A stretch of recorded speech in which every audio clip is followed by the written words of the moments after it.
Pessoal, tudo bom? Eu sou o David e aqui... Tava vendo se tava gravando. Eu sou o David, bem-vindos a mais um vídeo do canal. E hoje eu vou fazer pra vocês o Peregrino capítulo 1, a primeira parte.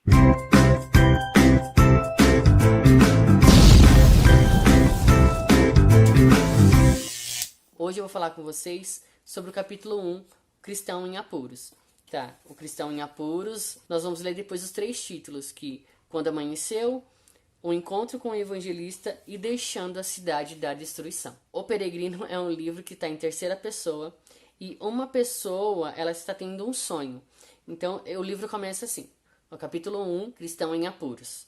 Começa assim: caminhando pelos desertos do mundo, cheguei a um lugar onde havia uma caverna. Ali, deitei-me para dormir, e enquanto dormia, sonhei. E aí, aqui vai começar a falar sobre esse sonho. Qual é o teor desse sonho, né? Em sonho, eu vi um homem vestido de trapos, parado junto a um caminho, com um livro na mão. Aí você vem aqui, parado junto a um caminho, que pode ser o caminho, a verdade e a vida, Jesus, com um livro na mão. E esse livro na mão é a Bíblia. E com um grande fardo nas costas. E aqui nós temos a imagem dele. Esse homem parado no caminho, né, aqui, com a Bíblia na mão e um fardo nas costas. E a gente vai entender um pouquinho o que cada uma dessas peças quer dizer. A sua face voltada em direção contrária à sua casa, que ficava perto. Vi-o abrir o livro e ler, e então começar a chorar. Não podendo mais conter os seus sentimentos, ele soltou um brado pesaroso. O que devo fazer? E aqui você já percebe algumas coisas, né? Ele abriu o livro e leu. O livro, novamente eu vou dizer, é a Bíblia. Então ele lê e de certa forma ele é tocado, de certa forma Deus fala com ele, o Espírito Santo fala com ele. E aí, como todo novo convertido, como toda pessoa que se converte, ela tem esse senso, né, esse arrependimento, essa dor.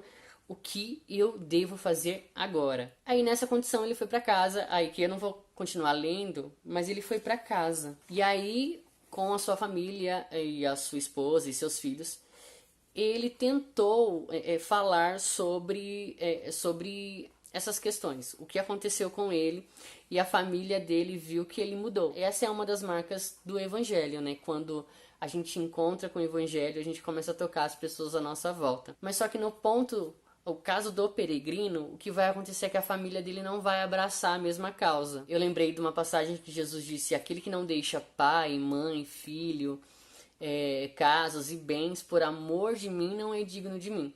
E é isso que vai acontecer com o peregrino. Mais pra frente, né? Nessa parte que a gente vai ler. E aí ele vai falar sobre o julgamento, sobre os medos terríveis que ele tem, enfim. E quando amanhece, ou seja, passa o outro dia, a família dele pergunta se ele está melhor.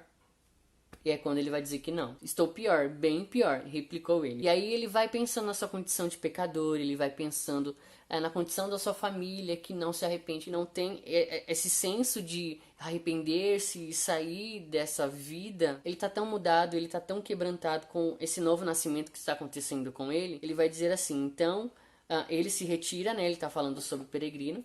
Ele se retira pro seu quarto, ou seja, para orar. E a fim de lamentar a sua miséria, compadecer-se e orar por sua família. Também caminhava sozinho pelo campo, tendo ocasionalmente o livro e orando em alta voz. Então você percebe que existe um arrependimento genuíno dele, ele quer mudar de vida. E aí ele começa, como disse Jesus, a entrar no seu quarto e orar, buscar essa comunhão com Deus, né? E aí ele vai fazer uma pergunta: o que devo fazer para ser salvo? Ele começa a pensar sobre essas coisas. Olhou para um caminho e para o outro como se fosse correr, mas permaneceu quieto. Não pudera decidir que caminho tomar. Até que ele vai encontrar com o evangelista. E aí o evangelista vai dizer para ele, aqui nessa imagem, ele vai dizer assim: você está vendo aquela luz lá no fundo? Ele vai dar a orientação que é a seguinte: mantenha os olhos naquela luz e você irá direto à porta estreita, onde ao bater ser-lhe-á dito o que fazer. E aí essa porta estreita você já sabe o que é, se você é cristão. Se não, essa porta estreita é um caminho que Jesus falou que pra gente ser salvo a gente precisa entrar nessa porta estreita, mas ele ainda vai chegar lá. Isso também é uma característica. muito legal, porque às vezes assim, a gente aceita Jesus, a gente compreende que nós precisamos ser redimidos dos nossos pecados, e a gente aceita Jesus, ok, a gente aceita o chamado dele, ok, mas a gente ainda não passou pela porta estreita. Isso é muito incrível, porque depois do negue-se a si mesmo, tome a sua cruz, esse caminho eu acredito que é depois que a gente é cristão e a gente tem um amadurecimento maior para viver isso. Mas nesse caso aqui, o peregrino ele tá bem no começo, é como se fosse uma pessoa nova na fé. Ele não sabe o que ele tem que fazer, ele não sabe para onde que ele tem que ir. E essa parte é muito legal no livro, essa alegoria que o John fez. Quando a gente conhece a Jesus, ou quando a gente se dispõe a seguir os passos de Jesus, muitas vezes a gente não vai saber o que é para fazer no começo. A gente não vai entender o que é para fazer. E é nessa parte que o evangelista vai ajudar ele em algumas dúvidas que ele tem. E ele vai dizer assim, eu li esse livro, ele falando, eu li a Bíblia, mas eu não sei o que fazer, porque eu sei que eu estou condenado a morrer depois de vir o julgamento, e não me acho disposto a fazer a primeira coisa, nem capaz da segunda, ou seja, eu sei que eu vou morrer, mas ainda não estou preparado. E aí ele vai falar assim, eu não estou preparado para morrer, não estou pronto para o julgamento, nem para a execução, seja ela boa ou má. Eu acho que no caso aqui, para má, né, que ele reconhece que ele é pecador e se ele morrer, ele sabe que ele vai para o inferno porque ele precisa mudar de vida. Aí ele fala, só de pensar nessas coisas já me faz chorar. Então é esse processo que ele está passando. E aí é quando o evangelista vai dizer, bom, se essa é a sua condição, então faça isso. Siga aquela luz. Ele vai falar sobre Ele vai falar uma ponta de uma cruz que está ali, mas ele não consegue ver. E aí ele vai dizer, vai até aquele caminho, siga aquela luz, vai até aquele caminho que você vai encontrar a porta estreita. E aí ele vai deixar o que o livro vai dizer, onde ele mora, a cidade desse peregrino, é a cidade da destruição. Então, a cidade da destruição é uma alegoria do mundo. O mundo que não se arrepende, que não tem Jesus, que não aceita Jesus, e esse mundo que Jesus disse que está condenado porque não fazem as obras de Deus. E aí o narrador que está sonhando vai falar assim, eu vi que o homem começou a correr e ele se afastara muito da sua casa quando sua esposa e filhos vieram atrás dele, chorando atrás dele para que ele voltasse. Ele vai tapar os ouvidos e ele vai começar a gritar e a correr, vida, vida, vida eterna. Ele não olhou para trás, antes aumentou a velocidade em direção ao centro da planície, ou seja, a planície onde estava aquela luz. E aí eu vou entrar no contexto que o John usou, o contexto que Jesus disse, que eu já falei, né? Que se a gente não deixar pai, mãe, filhos, bens, as coisas desta vida, nós não somos dignos do amor de Deus. Nós não somos dignos de Jesus. Foi o que Jesus falou. E eu achei muito interessante que ele tapou os ouvidos e ele focou vida eterna, vida eterna, vida eterna. E eu acho que esse é o foco para quem tá começando e também para quem já tem um pouquinho de vivência no evangelho. Porque largar as pessoas, e principalmente as pessoas que a gente ama, no caso do peregrino, sua própria família, para buscar a vida eterna, não é fácil. Não é uma atitude fácil. E às vezes a nossa luta é na nossa casa, é com os nossos. E eu tive muito, no começo, essa luta, em que o meu castigo não era pra ir pra igreja. Quando eu aprontava muito. E aí, a sua família não entende. Hoje, graças a Deus, essa realidade mudou. O maior desafio que o peregrino enfrentou foi dentro de casa. Saber que voz que ele vai ouvir. Se é essa, a do evangelista e do livro que ele leu, ou das pessoas que estão à sua volta. Então, chegamos agora no pântano do desespero. Bom, aqui no pântano do desespero, o cristão e o flexível vão cair nesse pântano, né? O que eu achei interessante nessa parte do livro foi a parte que ele falou assim: este pântano imundo é um lugar que não pode ser consertado, replicou o ajudador. O ajudador é um personagem que vai aparecer aqui agora, né? Aqui é terreno baixo, onde a escuma e a sujeira da consciência culpada, causada pela convicção do pecado, continuamente se ajunta, e por essa razão é chamado de pântano do desespero. Quando os pecadores são despertados pelo Espírito Santo e enxergam a sua vil condição, levantam-se na alma muitas dúvidas e temores e apreensões desencorajadoras. que se fundem e emergem neste lugar. Esta é a razão desse charco. Aí fala aqui, não é do agrado do rei que este lugar permaneça tão sujo. Continuando aqui, a gente vai ver ele se encontrando com mais um personagem, que é o sábio segundo mundo. E aí o sábio do segundo mundo, a gente vê qual que é a mente dele. Ele vem da cidade da astúcia carnal. Então, ou seja, ele não é cristão. Ele é alguém que não nasceu de novo, mas ele é uma pessoa religiosa, vamos dizer assim.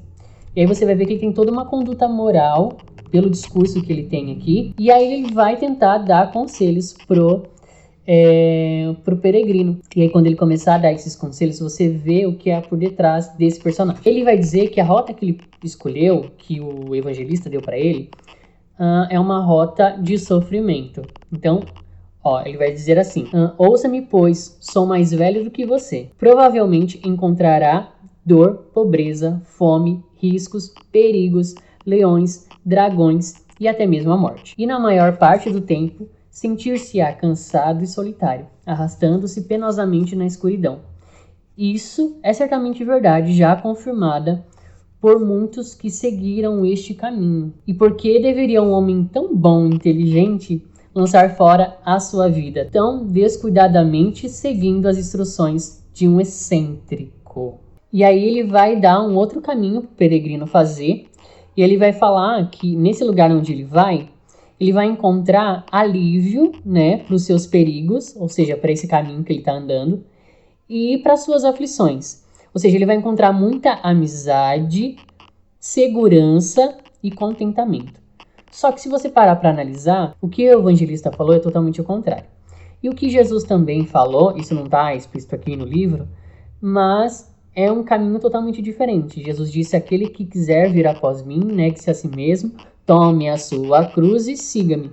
Na verdade, Jesus disse que a gente teria um caminho de dor, muito mais de dor e de sofrimento do que um caminho sem aflição, um caminho seguro, cheio de amizade e contentamento. Então, você vê que o sábio segundo este mundo está dando um conselho realmente segundo este mundo. E o sábio segundo este mundo vai pedir para que ele vá para uma aldeia chamada moralidade. Para mim, retratou muito essa questão das pessoas que elas são cristãs, entre aspas, e elas seguem toda uma conduta de moralidade. E essa conduta de moralidade não tem nada a ver com vida cristã. E você vê muito disso hoje, muitos crentes funcionais, quando eles se apegam muito mais à moralidade, e aí eles esquecem do amor ao próximo, enfim.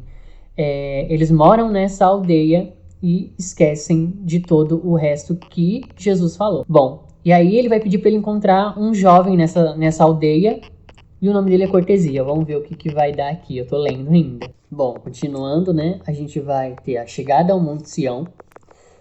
O cristão, ele se desvia da sua rota, né, que ele deveria estar. Ele chega ao Monte Sinai. Quando ele chega ao Monte Sinai, acho que o autor, o John Bunyan, quis remeter à antiga aliança. Então, o Monte Sinai foi palco da antiga aliança ali, que tinha Moisés, enfim. Que naquela época, né, era a época da lei. E aí a gente vai ver quando Deus demonstrava o seu poder, também a sua ira. O Monte Sinai vai ser um retrato da velha aliança que Deus tinha feito com Moisés. E também é muito engraçado porque, por exemplo, quando nessa velha aliança Deus se revelou, o povo de Israel ficou com muito medo. Eu acho que é isso que o John Bunyan vai tratar aqui. O pessoal ficou com muito medo e o povo disse para que Deus não se revelasse. Pediu para que Moisés instruísse o povo. Então, Moisés iria ouvir o que Deus tinha para falar e aí o povo iria escutar. Nisso, o povo estava rejeitando a companhia de Deus. Eles não sabiam, óbvio, mas eles deixaram que o medo deles falasse muito mais alto do que a graça de Deus que tinha sobre eles. Por exemplo, como Deus os livrou do Egito, como eles saíram da terra do Egito. Então, eles ficaram com muito medo de Deus, ao invés de se abrigar no poder dele, de tentar conhecer Deus como ele é, não só na sua ira, mas também no seu amor. Então, quando o peregrino, eu acho que esse aqui vai ser o primeiro erro dele, Quando ele percebe que ele errou, e aí o narrador vai dizer assim no final desse capítulo pequeno, ele vai dizer assim, ele estava tão arrependido de haver seguido o conselho do Senhor sábio segundo o mundo. Ele se arrepende, e aí o próximo tópico é o evangelista trazendo ele de volta à rota. E o engraçado também é que ele não vai falar só do caráter do evangelista, que ele é um legalista. Parece também que o que há por trás é uma ação maligna que tenta tirar qualquer pessoa do caminho estreito. E aí tem uma frase que ele vai dizer assim, ó: portanto, você deve odiar essa sã doutrina. Então, qualquer doutrina que fale que a cruz não é um peso, que a cruz não é uma realidade, que você deve parar de sofrer. Essa doutrina que existe, eu não vou citar algumas igrejas, mas que você já conhece muito bem, de igrejas que falam que você não deve sofrer, de igrejas que falam que você deve ser próspero, ter uma vida próspera, sem faltar nada. Enfim, esse evangelho e essa doutrina, ele vai dizer através do evangelista que você deve odiar essa doutrina. E aí o evangelista vai repreender o peregrino porque ele saiu muito depressa do caminho. Então isso é uma coisa fácil para qualquer ser humano, não só para o peregrino que estava conhecendo, mas também isso é do ser humano. A gente tem um pecado dentro de si, isso é um fato, e a gente é muito propenso a sair do caminho. É o que aconteceu com o peregrino. E aí ele vai falar de 3 coisas que ele devia ter odiado ter acontecido. A primeira era de ele ter escutado a pessoa errada, o sábio deste mundo, e também ele deveria se culpar, porque não se culpar, mas ele trazer a responsabilidade para ele, porque ele se desviou do caminho muito rápido. Tá, ele vai falar 3 coisas desse sábio segundo o mundo. Uma, que ele desvia as pessoas do caminho certo. A segunda, ele empenha-se para tornar a cruz odiosa, tanto é que a gente nem vê falar sobre a cruz, ele não fala nada sobre a cruz. E 3, ele assenta aos pés das pessoas no caminho que conduz para a morte. Então, o sábio segundo o mundo é uma pedra de tropeço para qualquer um que tente andar no caminho estreito. E aí ele vai falar a questão da salvação também. Por quê? O peregrino vai ficar com tanto peso, principalmente de ele ter errado, e ele ainda tá com aquele peso nas costas. O evangelista vai dizer uma frase para ele, que eu achei muito legal. Você não pode ser justificado pelas obras da lei. E aí as obras da lei vai remeter novamente ao Monte Sinai. Ninguém pode ser limpo dos seus pecados, aliviando-se de sua carga. Por conseguinte, o sábio segundo este mundo é um alienígena e o senhor legalidade um impostor. Quanto ao seu filho cortesia, não obstante dos olhares afetados, é um falso. Acredite em todo este amor que você ouviu deste homem tolo. Não há nada, a não ser a intenção de iludir as almas e afastá-las da salvação. E aí o evangelista vai pedir para ele voltar para o caminho que ele estava, para o caminho estreito. E aí o evangelista vai terminar falando assim: o seu pecado é realmente grande. Envolve 2 males. Você abandonou o caminho certo e andou numa trilha proibida. Contudo, o homem na porta o receberá, porque ele, eu acredito que seja porque ele está maiúsculo aqui, porque ele tem grande misericórdia e boa vontade para com toda a humanidade. Então, Jesus sabe que a gente é propenso, sim, a sair do caminho e muito rápido. E aí ele vai dar um outro conselho. Então, somente preste atenção para não se desviar outra vez, a fim de não perecer no caminho, quando em breve se inflamar a sua ira. E isso é uma citação de Salmo 2, falando sobre a ira vindoura de Deus para o pecado. Bom, e aqui eu encerro o capítulo 1, eu espero que você tenha gostado. Deixa pra mim aqui embaixo o que você gostou desse capítulo, o que te chamou mais atenção. E aí eu vou fechar esse capítulo 1, que a gente é salvo, nós somos escolhidos por Deus, mas isso também não quer dizer que nós vamos parar de sofrer, que não temos uma cruz para carregar. E mesmo que a gente seja propenso a cair e a pecar, Jesus, ele tem boa vontade para com toda a humanidade. Então, todas as vezes que a gente sair do caminho, porque o nosso coração é propenso a sair do caminho, que nós possamos lembrar que nós devemos voltar para o caminho, que é o caminho estreito, do arrependimento, da dor, não da culpa, mas sim do arrependimento, que faz com que, como peregrino, a gente desvie a rota novamente e volte para o caminho certo, tá bom? Eu espero que você tenha gostado, espero você numa próxima. Tchau, tchau.